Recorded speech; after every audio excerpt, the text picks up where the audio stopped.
ജ്യോതിഷത്തിൻ്റെ പേരിൽ ഒരുപാട് തട്ടിപ്പുകൾ നടക്കുന്നുണ്ട്. ഓരോരോ പൂജകൾ ചെയ്യാം, അത് ചെയ്യാം, ഇത് ചെയ്യാം എന്നുള്ള രീതിയിൽ വലിയ വലിയ തുകകളൊക്കെയാണ് ഓരോരുത്തർക്ക് എഴുതി കൊടുക്കുന്നത്, ഭയപ്പെടുത്തിക്കൊണ്ട്. അതിൽ പ്രധാനപ്പെട്ടതായിട്ട് ഞാൻ കഴിഞ്ഞ ദിവസം ഒരു ദിവസം കണ്ട ഒരു വീഡിയോ എന്തെന്ന് വെച്ചാൽ, അവർ പറയുന്നത് ഗർഭസ്ഥ ശിശു അബോർഷനായി കഴിഞ്ഞാൽ അതെങ്ങനെ അബോർഷനായാലും ഭാവിയിൽ നിങ്ങളുടെ ജീവിതത്തെ ബാധിക്കും എന്നുള്ളതാണ്.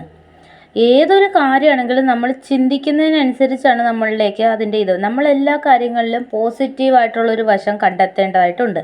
അപ്പോൾ നമ്മൾ വിശ്വസിക്കേണ്ടത് എപ്പോഴും കർമ്മ എന്നുള്ള നമ്മൾ ഈശ്വര വിശ്വാസികളാണ്. അപ്പോൾ തീർച്ചയായിട്ടും നമ്മൾ വിശ്വസിക്കേണ്ടത് കർമ്മത്തിലാണ്.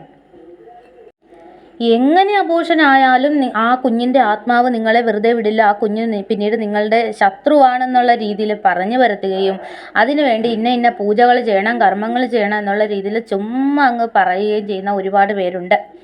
അങ്ങനെ യാദൃശ്ചികമായിട്ട് ഒരു സാഹചര്യം മൂലം ആ കുഞ്ഞ് അബോർഷനായിപ്പോയി, നമ്മുടെ സ്വന്തം താല്പര്യത്തിനല്ല. ചിലരുണ്ട് അവരവരുടെ ആഗ്രഹം നടക്കാൻ വേണ്ടി ചുമ്മാ അങ്ങനെ ഒരു നേരം പോക്കിന് ഇങ്ങനെ പ്രഗ്നൻ്റ് ആവുകയും അബോർഷൻ ചെയ്യും, വീണ്ടും പ്രഗ്നൻ്റ് ആവുകയും അബോർഷൻ ചെയ്യും. അവരവരുടെ സൗകര്യം നോക്കി മാറുകയും തിരിയുകയും ചെയ്യുന്നവരെ എനിക്ക് തന്നെ നന്നായിട്ട് അറിയാം.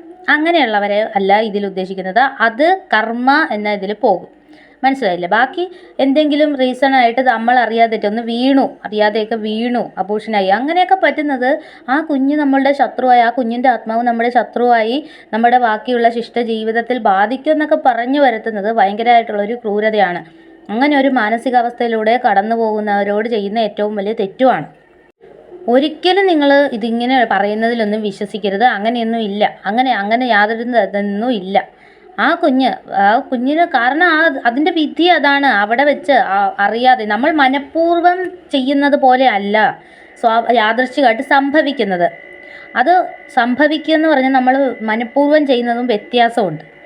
അങ്ങനെ ഒന്ന് സംഭവിച്ചു എന്ന് പറഞ്ഞാൽ ആ കുഞ്ഞിന് അത്രയേ വിധി ഉണ്ടായിരുന്നുള്ളൂ. അതിന് ഭൂമിയിൽ വന്ന് ജനിക്കാനുള്ള ഒരു വിധി ഇല്ലായിരുന്നു എന്ന് മനസ്സിലാക്കുക. അല്ലാതെ ആ കുഞ്ഞിൻ്റെ ആത്മാവ് പിന്നെ നിങ്ങളുടെ ശത്രുവായിട്ട് നിങ്ങളെ പുന്നാല് നടന്ന് ഉപദ്രവിക്കുകയാണ്, നിങ്ങൾക്ക് വരുന്ന എല്ലാ ദോഷങ്ങളും ആ കുഞ്ഞുണ്ടാക്കുന്നതാണെന്നുള്ള രീതിയിൽ ഒരിക്കലും നിങ്ങൾ വിശ്വസിക്കരുത്. നിങ്ങൾ ഒരുപാട് അന്ധമായിട്ട് ഇതിലൊന്നും വിശ്വസിക്കരുത്. പണം വിഴുങ്ങാനുള്ള പരിപാടിയാണ്. അങ്ങനെയൊന്നും ഇല്ല. നേരെ മറിച്ച് നിങ്ങളുടെ വ്യർത്ഥമായ നിങ്ങളുടെ സ്വാർത്ഥ താല്പര്യങ്ങൾക്ക് വേണ്ടി നിങ്ങളുടെ വയറ്റിൽ ജന്മം കൊണ്ട ഒരു കുഞ്ഞിനെ അബോർഷൻ ചെയ്തിട്ടുണ്ടെങ്കിൽ, അതും പലതവണ നിങ്ങൾ ആവർത്തിച്ചിട്ടുണ്ടെങ്കിൽ, തീർച്ചയായിട്ടും കർമ്മഫലം എന്ന് പറയുന്നത് നിങ്ങൾക്കും നിങ്ങളുടെ കുടുംബത്തിനും ഭാവി നിങ്ങളുടെ അടുത്ത തലമുറയ്ക്കും വരെ നിന്ന് ഫലിക്കും. അതൊരു ശാപമായിട്ട് നിങ്ങളുടെ തലയിൽ ഉണ്ടാവും എന്ന് പറഞ്ഞാൽ അത് നിങ്ങൾ കർമ്മത്തിൽ വിശ്വസിക്കുക. നിങ്ങൾ എന്തിനാ ഒരു ഹത്യ ചെയ്തു? അതൊരു ജീവനാണ്. മനഃപൂർവ്വം ഒരു ജീവൻ എടുക്കാൻ ആർക്കും അവകാശം ഇല്ല. അല്ലാതെ എന്തെങ്കിലും ബുദ്ധിമുട്ടുകൾ കൊണ്ട് നമുക്ക് ഒരുപാട് ആഗ്രഹിച്ചിട്ടും നമുക്ക് ആ കുഞ്ഞിനെ കിട്ടാതെ അബോർഷനായി പോയതും ഇതുമായിട്ട് മനഃപൂർവ്വം ഹത്യ ചെയ്യുന്നതുമായിട്ട് കൊണ്ടുവന്ന് കണക്റ്റ് ചെയ്യേണ്ട യാതൊരു ആവശ്യമില്ല. കള്ളന്മാരാണ് ഇങ്ങനെ പറഞ്ഞുണ്ടാക്കുന്നത്. ആ ഒരു കുഞ്ഞ് ഒരുപാട് കാത്തിരുന്ന് കുഞ്ഞ് നഷ്ടപ്പെട്ടു പോയ ആ മാതാപിതാക്കളെ കൂടി മാനസികമായിട്ട് വീണ്ടും പ്രഷർ ചെലുത്തുന്ന വൃത്തികെട്ട രീതിയാണെന്ന് ഞാൻ പറയുള്ളൂ. ഇങ്ങനെ പറഞ്ഞുണ്ടാക്കണത്. കർമ്മങ്ങൾ ചെയ്യുക, കുറേ വലിയ പൂജകൾ അത് ഇതൊക്കെ എഴുതി കൊടുക്കുക. എന്ത് പൂജകളാണ്? അങ്ങനെയൊന്നും ഇല്ല.